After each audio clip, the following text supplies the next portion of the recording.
Hello folks, welcome back to the shop.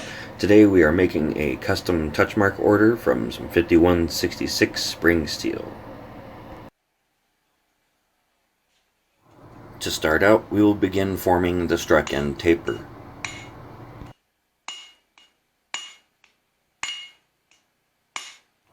As I'm forging out this taper, I'm taking my strikes slow, I'm making them deliberate. If you can tell, I'm giving it a little tap, and then I'm coming down right down on top of that taper very hard.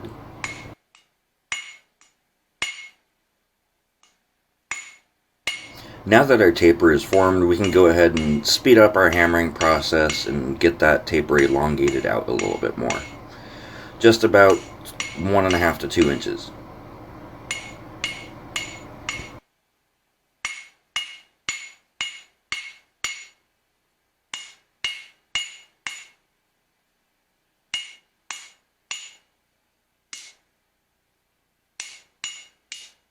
And now we have a good majority of our taper forged. We want to make sure the piece that we're working with is nice and straight.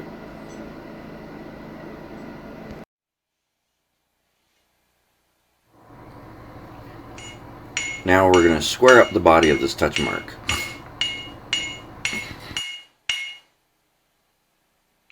And we're going to be using the taper we just formed as kind of a guide, so we know that our squaring is nice and flat and matches up with our taper.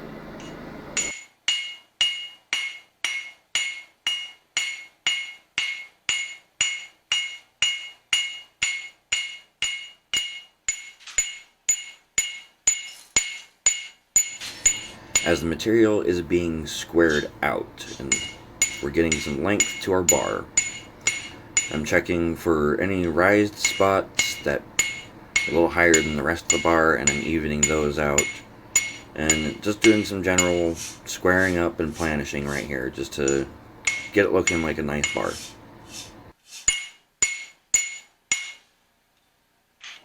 Now that is something that you can do, you don't have to. It does not affect the functionality if it is kind of ugly. You can make it pretty, you can make it functional. It really depends on what you're going for. If you are doing it for a customer, I suggest, like what I am doing, make this pretty, as well as functional.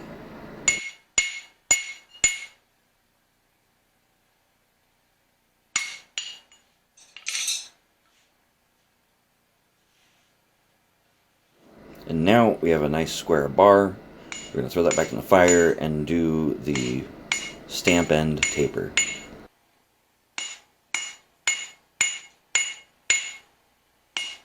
Now, the stamp end taper, it's not going to be the same exact size as the struck end. It's going to be a little bit fatter. It's going to be a little bit more stout, just because of what the mark itself is going to be.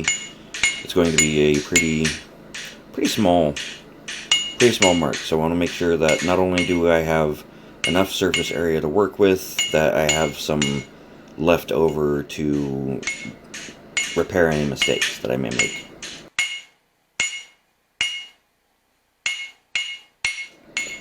And now that we have our tapers in, our body square, we're going to go ahead and mash down those corners and make it octagonal.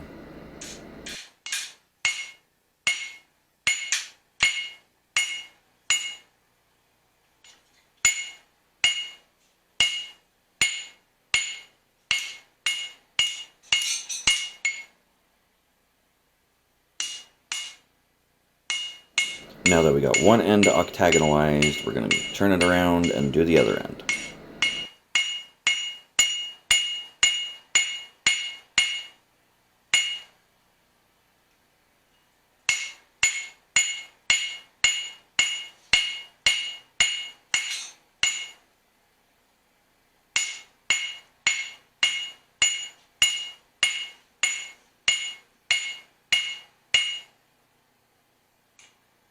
I follow this up with a little bit more planishing, some straightening, keep making it look pretty as you're going on.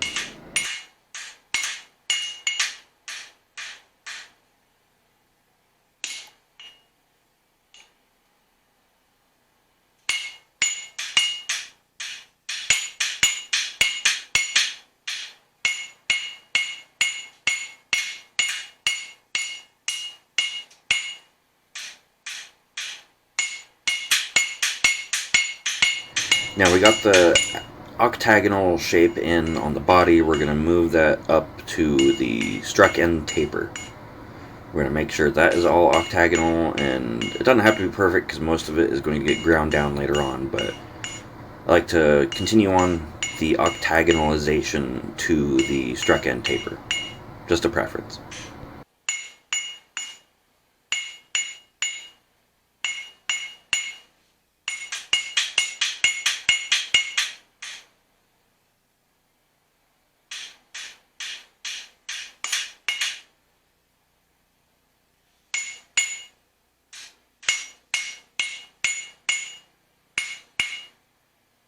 And now we have our rough forging out of the way. It is in its most basic shape and pretty much ready for cleaning and grinding.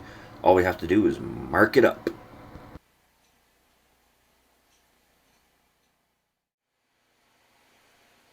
We got our piece out of the forge and we have our mark ready. Make sure to have everything ready before you go and stamp your material, by the way. You want to have that on hand. We give that one good solid whack.